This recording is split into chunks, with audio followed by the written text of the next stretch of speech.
No one has a surefire formula to make money from the stock market. But there are clear investing styles that have endured for generations. Here are 3 of them. The buy and hold philosophy is apparently simple. You want quality companies that are thriving and that will continue to do so, and you want to own them for years. The characteristics of these companies are likely to include dominance over a market, where it's hard for new competitors to break in, and this could include, for example, ownership of drug manufacturing licenses or patents, low levels of debt, and an ability to deliver returns on capital. In other words, once the business has met its ongoing expenses, it's got lots of spare cash to invest back into growing the business further.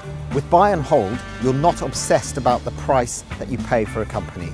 As Warren Buffett, who's probably the most famous investor, once said, it's better to pay a fair price for a wonderful company than a wonderful price for a fair company.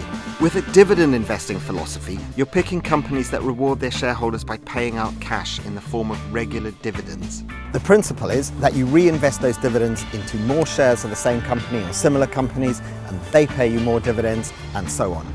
Many funds purport to do this. They're called equity income funds.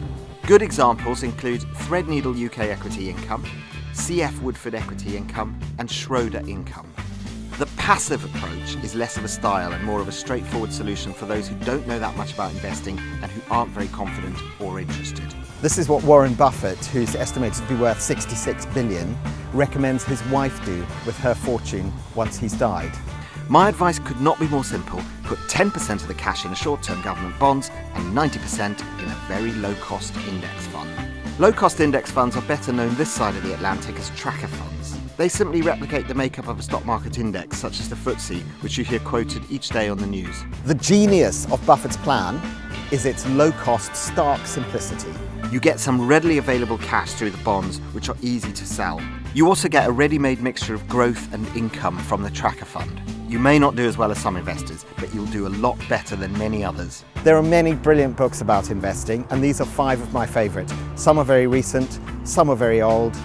All of them are practical and hugely interesting.